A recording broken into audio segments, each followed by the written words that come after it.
final speaker before lunch. I'm happy to introduce Rebekah Penrice-Randal from University of Liverpool, and she's going to talk to us about stratification of COVID-19 molecular phenotypes. Over to you.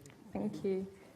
Hi everyone, it's nice to be back at UK-ICN. I'm actually going to be talking about some of the data I presented last year, but with a bit of a follow-up. And basically, I'm going to spend a bit of time sort of maybe selling topological analysis to you. So as you probably all know, I spend a lot of time looking at RNA-seq data. And I spent a bit of an excursion at a startup company that basically designed this really cool algorithm to look at omics data. So we've seen a lot of volcano plots, and these are often used to look at what genes are being regulated in a biological system. But a lot of the time we are actually comparing, two big groups and big cohorts and often missing out on lots of biological noise. So as biological systems, they are quite noisy, and with traditional omics data analysis, we do huge data reduction. And what we sort of think at TopMD is that there's more robust understanding of phenotypes when we look at things at the pathway level. And that's where topology sort of comes in. So to illustrate this in another way, when we're looking at our sort of volcano plots again, we get that one gene, but actually when we overlay this onto the biological network, which represents a pathway, sometimes we find that actually this is sort of a bit of a red herring and nothing else is sort of being lifted up in that network. However, with TopMD, we sort of measure the activity within that biological pathway across the network. And we find that this is more robust in sort of phenotyping either a patient or a group of patients, which actually gives us a bit more of an understanding of what's going on in that network. So just to present this again in a slightly different way, it sort of works by taking our network, overlaying omics data. You can use transcriptomics data and anything that you've got a database for, which relates to your omics data in your pathways. Then we sort of look at the flow of this data. So TopMD is all very much about looking at the flow. So how does this move across the network? And we're then able to measure the volume of these basically little mountains over this biological network. Then we sort of go back and assign what those pathways might mean. So obviously COVID-19 is a hugely heterogeneous disease. We have asymptomatic to severe, and we also, depending on sort of what symptomatic status you are in, will dictate what sort of therapeutics and management you are put on. So obviously, for us and at TopMD, we're very much, this is underpinned by molecular phenotypes. And one of the things that we were thinking about at TopMD was, different phenotypes will potentially benefit from different phenotype modulations, drugs, therapeutics. So this work is part of the Dragon Consortium, which was all sort of centered around AI and learning healthcare systems. It was hugely multidisciplinary, bringing clinicians together, very, very clever mathematical modelers, and sort of bringing that knowledge and expertise together to sort of improve decision-making in healthcare. And our sort of role in this was to look at pathway biomarkers and look at how, not for the COVID pandemic, of course, but for future pandemics, how can we take this learning and integrate that into healthcare systems and learning technologies? So, obviously I'm going to talk about blood gene expression in COVID-19. So we took blood from 2 sites, one in Florence and one in Liège in Belgium, and we basically split this up into our test and training and our external validation site. And the initial goal was to look at many aspects of the RNA sequencing data to sort of understand what are going on in these patients. So we were going to look at just normal transcriptomics, the TopMD pathways, and the splicing. However, what we learned halfway through this project really is that actually the metadata collection was not as we would hope. I mean, when we're coming to think about predicting outcomes, you want a good number of people within groups that you want to predict, such as ICU admission, perhaps fatality, and other groups. But actually what we found on receiving the data, that was not possible. So we took an unsupervised approach to sort of see how we could look at these patients and see if we can identify molecular phenotypes. So using pathway activation data derived from TopMD, we sort of identified 3 clusters which sort of separated. These did and did not correlate to any of the metadata. There's a lot of missing metadata for these patients, so I wouldn't take any of these as informative perhaps, but a lot more of those with fatalities, a total of 5 within the data set, sort of like trying to be more in cluster 2 and cluster 3, but again, an N of 5 is not very useful. Nevertheless, just thinking about the power of this, we wanted to see if these 3 random clusters that we identified in this data set would externally validate in our Liège cohort. So Fabio, a very, very clever mathematician who came up with TopMD, took that data and wanted to see if we could predict those molecular phenotypes externally, and we could, relatively. So this is an overview of what this sort of looks like. So I'm going to go here so my microphone doesn't. So we've got these pathways, which obviously we can make a bit more sense of, and our clusters here and here, and our pathway activation. So saying whether those pathways are going up across that network compared to the controls. So in our first sort of set we've got here, we're just seeing lots of differences in our interferon pathways. So again, like not every patient will have that same molecular phenotype. And interestingly, you know, we're seeing hits for COVID pathways in cluster 1, which are being sort of downregulated.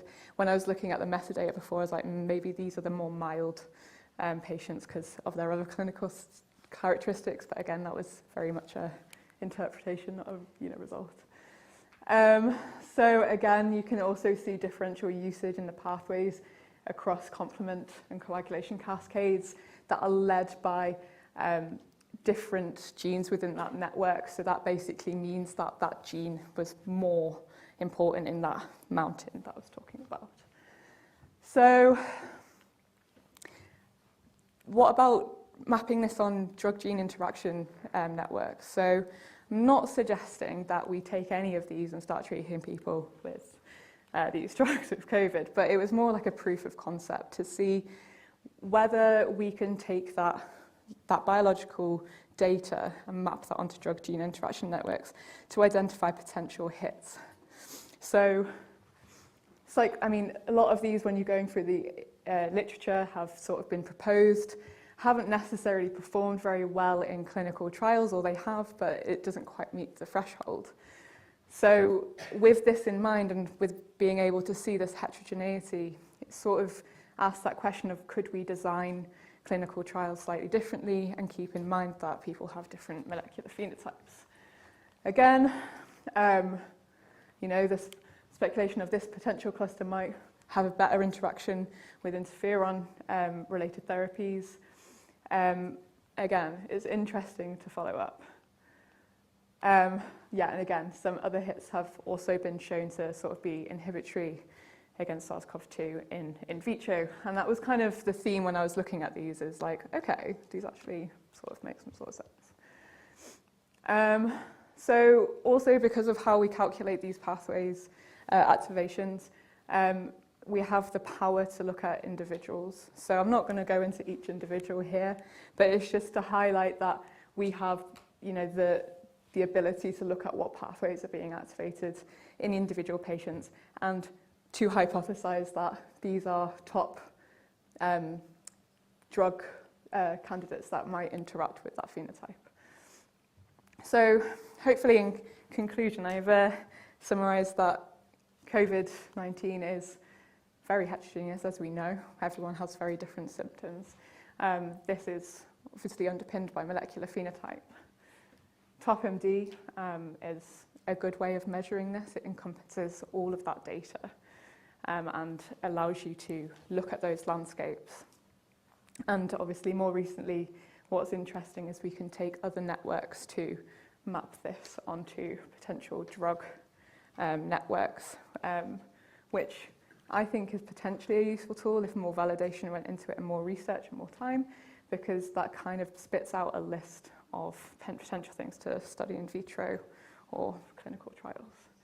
So that's the end of my talk. Thank you very much for listening, and this was a huge, huge collaboration. Thank you for TopMD team, and of course Julian, where I did a lot of the work in his lab as well. So yeah, I'll take any questions.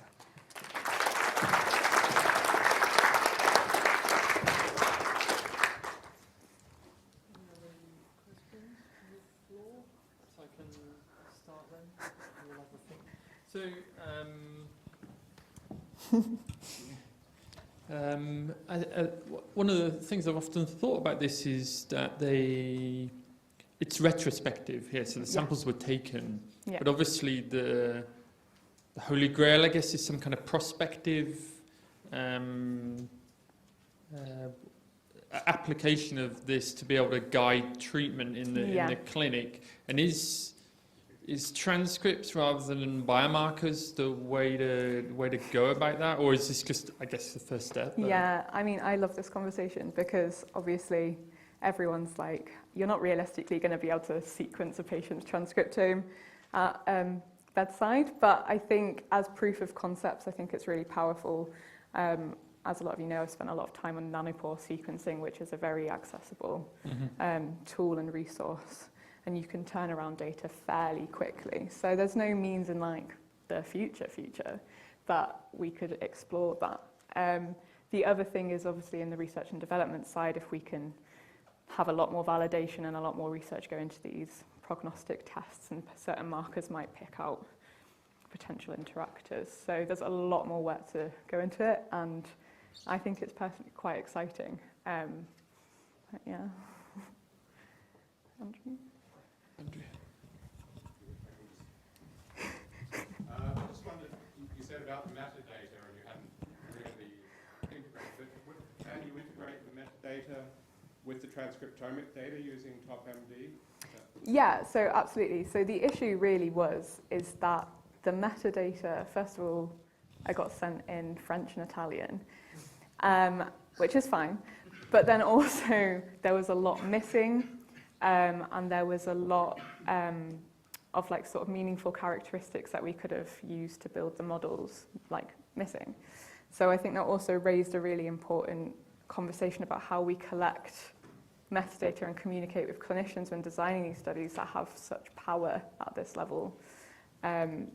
Because we kind of missed an opportunity. Instead, I've got to kind of convince people by just sort of doing an unsupervised approach. But in other sort of projects that I've done within the company, where we have got really good metadata, you start to see the power quite a lot.